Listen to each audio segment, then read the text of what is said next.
All right, let's talk about something that I know stresses a lot of you out: walking into an English speaking test. We're going to break down how you can go in there and not just get through it, but actually feel confident. And the secret might not be what you think. So, yeah, let's dive right in. You know that feeling, right? You've studied, you've practiced, but the second the examiner asks a question, poof, your mind just goes completely blank. You start stumbling over your words, you repeat yourself, and that brilliant answer you had a second ago is just gone. If that sounds familiar, trust me, you are not alone. It's probably the biggest thing holding people back from getting a great score. So, how do we fix that whole mind going blank thing? Well, it's not about cramming more and more vocabulary. The real solution is about building a solid foundation in two skills: fluency and coherence. Now, fluency is all about how your speech flows. And coherence, that's about making sure your ideas actually make sense and connect together. Let's break down what that really looks like. Okay, first up, let's tackle fluency. A lot of people think being fluent just means talking really, really fast. But honestly, that's a huge myth. Real fluency is about speaking smoothly, naturally, in a way that lets the other person easily follow what you're saying. Let's look at a couple of common mistakes or glitches that get in the way of that. So here's the funny thing. Trying to speak too fast actually makes you sound less fluent. I know, it's a paradox, right?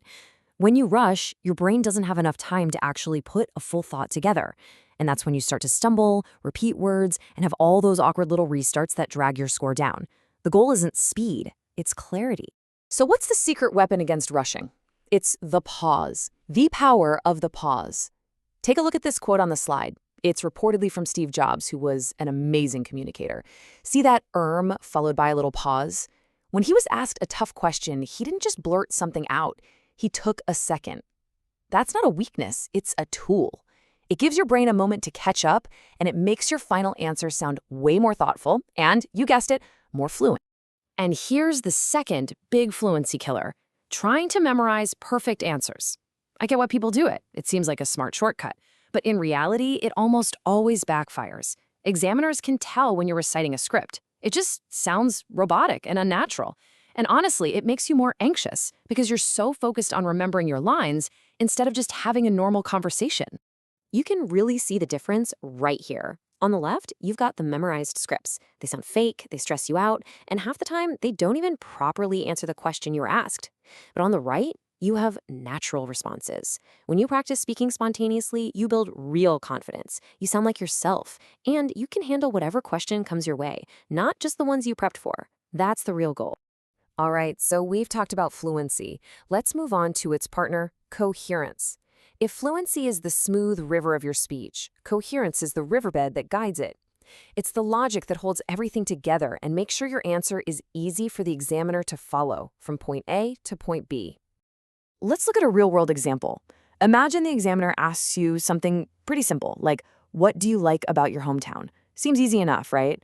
But this is where a lot of people trip up on coherence. Now have a look at this answer. The person jumps right into a past versus present structure. It's a template a lot of people are taught to use. But does it actually answer the question? The question was, what do you like? This answer doesn't really say what they like, it just compares the past to the present. The sentences don't logically connect to the actual question, and that's a coherence problem. So here's the most important thing. Your number one job is to listen. Really listen. Before you even think about your answer, make sure you understand the question.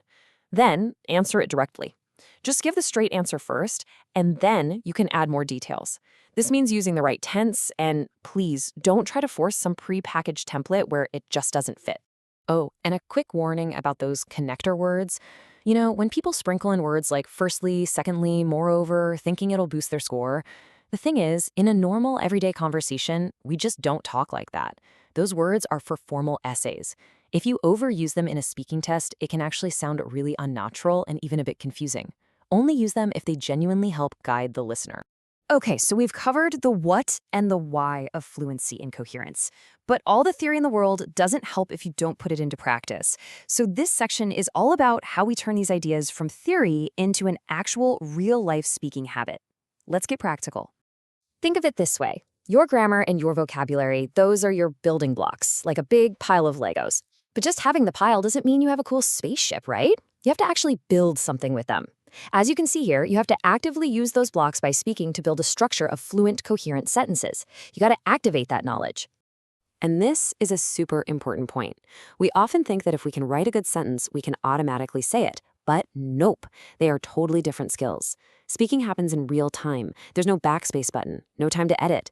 It's a performance skill, and it needs its own dedicated practice. You really don't know what you can't say until you try to say it out loud. So here's a simple but super powerful workout to build that speaking muscle.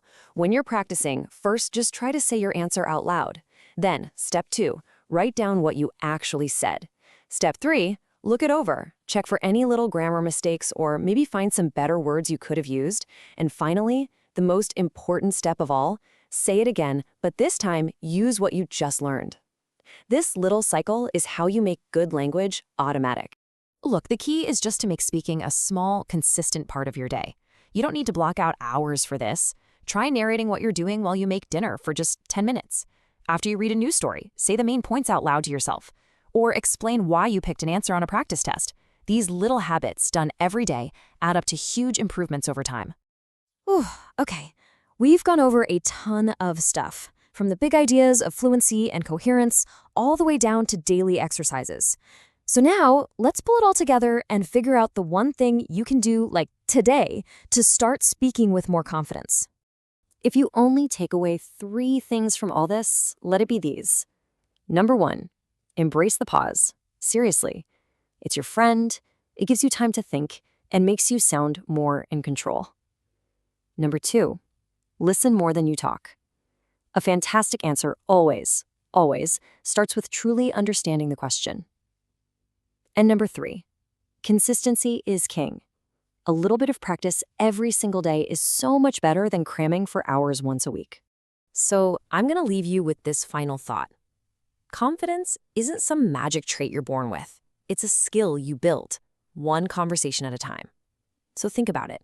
What is one simple topic you can talk about out loud to yourself for just 5 minutes this week? That's it. That's your first step. Go for it.